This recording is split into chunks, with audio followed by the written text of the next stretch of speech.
I'm John Pop here in Tulsa, Oklahoma at the Wanamaker Gun Show. It is a very big gun show, and I'm here with Jim Sapika, Director of the National Firearms Museum, and Phil Schreier, Senior Curator at the NRA National Firearms Museum. We're here to start a new series. We're very excited about this, gentlemen, because you've seen these guys both on the NRA Museum site and NRA News talking about rare and valuable firearms on the Curator's Corner. So we figured we'd expand out a little bit because you guys are all over the country at shows like this, and you're out there bringing treasures out from the National Firearms Museum, talking to collectors, seeing things, and we wanted to bring that to some of the folks watching on the channels. So we're doing the first one this weekend here at the Tulsa Gun Show, where we're going to bring on some of these interesting, oddball, possibly rare and valuable firearms. Whatever we get, we're going to show it all to you, and these experts here are going to help me out. So first of all, gentlemen, tell us a little bit about what you guys normally do at a show like this. We have fun. This is the world's largest gun show, and it is it's on every gun guy's bucket list of things to do. If he hasn't been here, he needs to be here. Every April and November they have it here, 11 acres under one roof, thousands of tables literally, and you find everything here from the most common beat up firearms to some of the great treasures.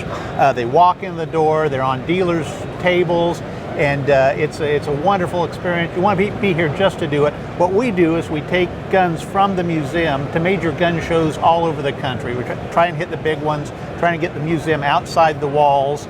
And we've got our display here of some guns from our current Hollywood Guns display. We brought Clint Eastwood's guns this time. So we're here to show the guns, we're here to meet people, we're here to project the museum. We're here to have fun too. And Phil, you've been all over the place here looking at stuff and some particular things.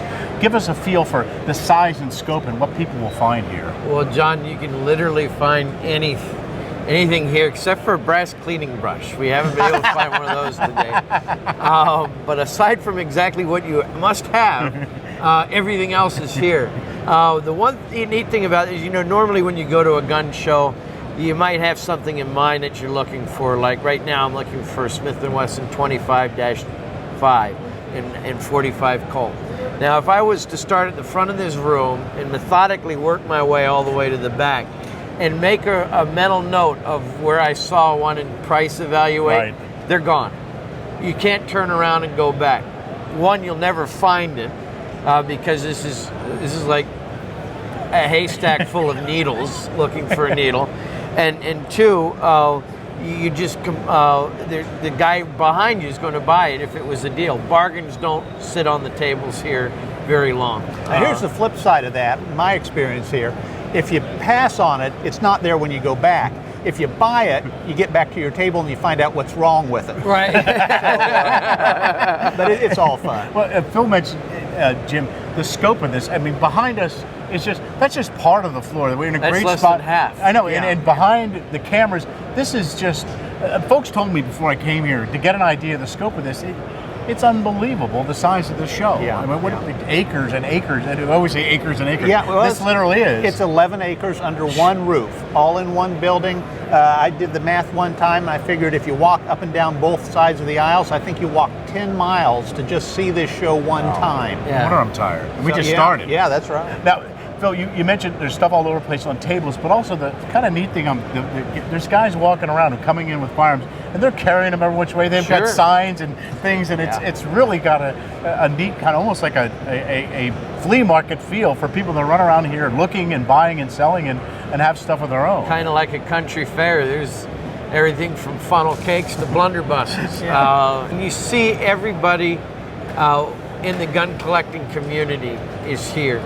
All of the guys you see advertisements for in Man at Arms and Gun Report magazines, all the auctioneers that you see ads for, all the well-known dealers throughout the country, they're all set up here with the pick of their litter. Yeah, they travel from all over the country and all over the world. People make this a destination, and they'll schedule a trip to the United States for it.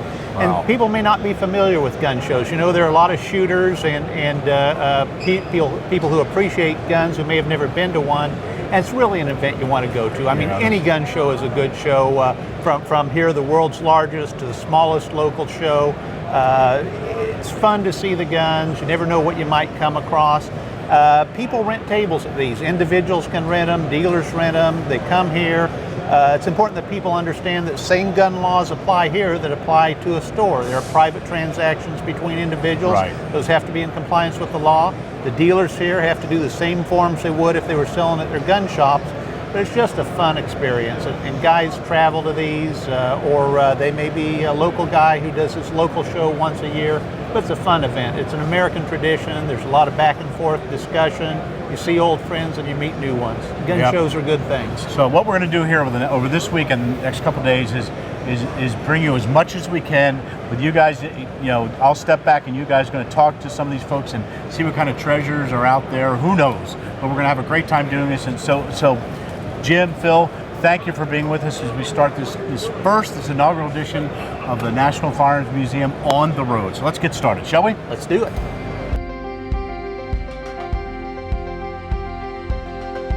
We're at the Tulsa Gun Show, and Dick Littlefield is with us. Dick's brought us a wonderful little gun here. Dick's a very well-known authority on these type of guns. I always enjoy seeing your tables at the shows because you have these really neat little guns, the unusual pieces, very high condition pieces. I nearly always learn something looking at your table. I hope so. And this is a type of gun, I guess you could call it a knuckle duster. It's an Apache. It's a combination weapon.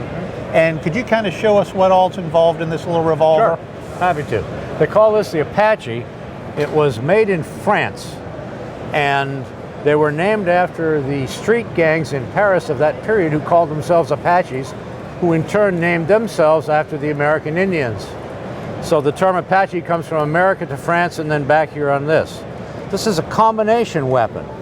This was used as a brass knuckle when it was used in that position.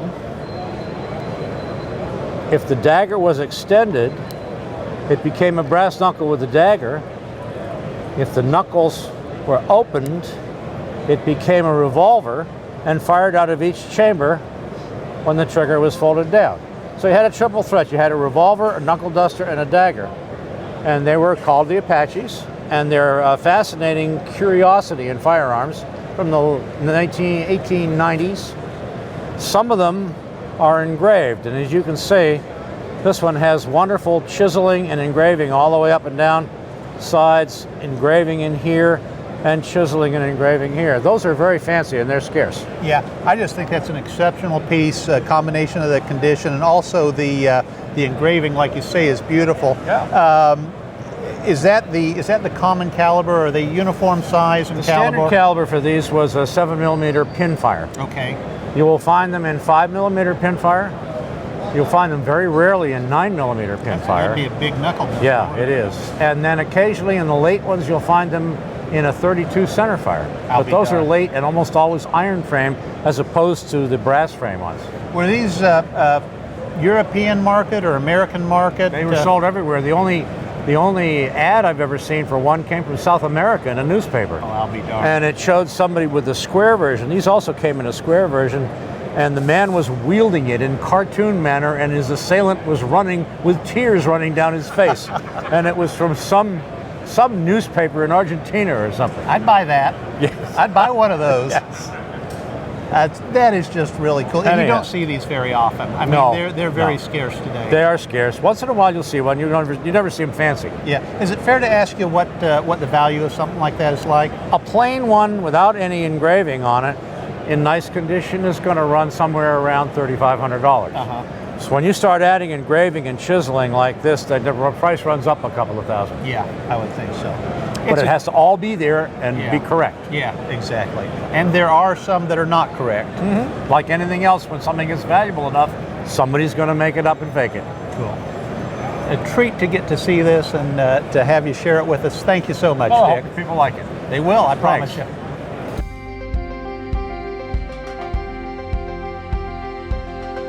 Here we are again at Wanamaker's Tulsa Arms Show, the world's largest gun show, 11 acres of guns under one roof.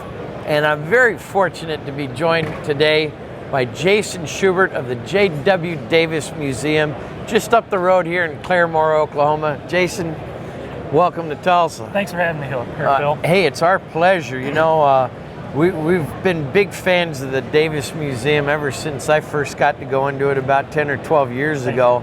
Over 13,000 firearms on exhibit.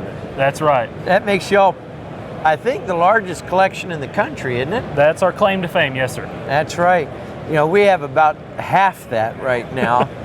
The Smithsonian's only a few hundred more than we have, really. West Point is up there.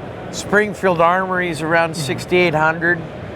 Gene Autry's another great place, but y'all really stand out head and shoulders above anybody else for the sheer volume of firearms. Right. And it's not just quantity over quality. You have some great stuff, and here's a prime example of one of my favorite things in the whole world is the BAR. I mean,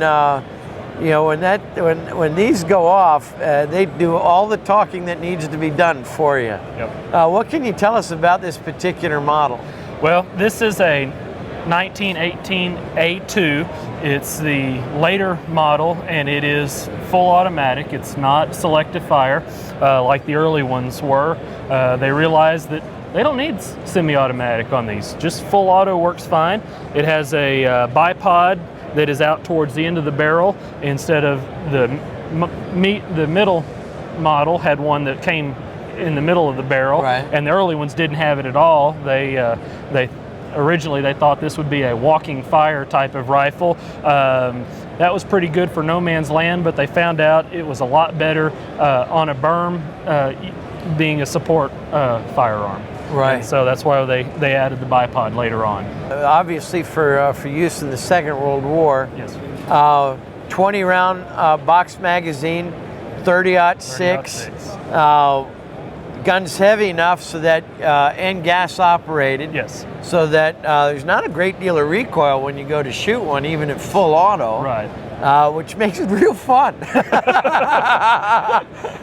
there's not a whole lot of pain at the end of the day from blasting stuff to smithereens, as one will do with the BAR very easily. And it's like everything that John Browning had his hands in. It's got classic lines to it, doesn't it? It's a beautiful piece of art. And I've always loved all 125 of the manifestations of his genius that we have in arms today. Right. And this certainly is no exception. But it's a wonderful piece. Do you all know the provenance on it at all, where it came from? It was donated to us by a private collector. It was some years before I came aboard at the museum. It was probably one of those collections where the owner could no longer own it, and instead of having it chopped, we found a nice home for it here at the J.M. Davis Museum just up the road in Claremore. That's great. And we have about 2,100 firearms that have come into the museum that are not part of the original Davis collection. So we have been growing over the years. Oh, that's great. Now, we're always faced with a terrible dilemma when I get a phone call, about once every other week, that somebody's found a full functioning NFA or Class 3 firearm in the attic, which this qualifies as. By the NFA Act, they all have to be registered. Right. The last opportunity to register an unregistered gun was back in the late 60s, and the sun is now set on that.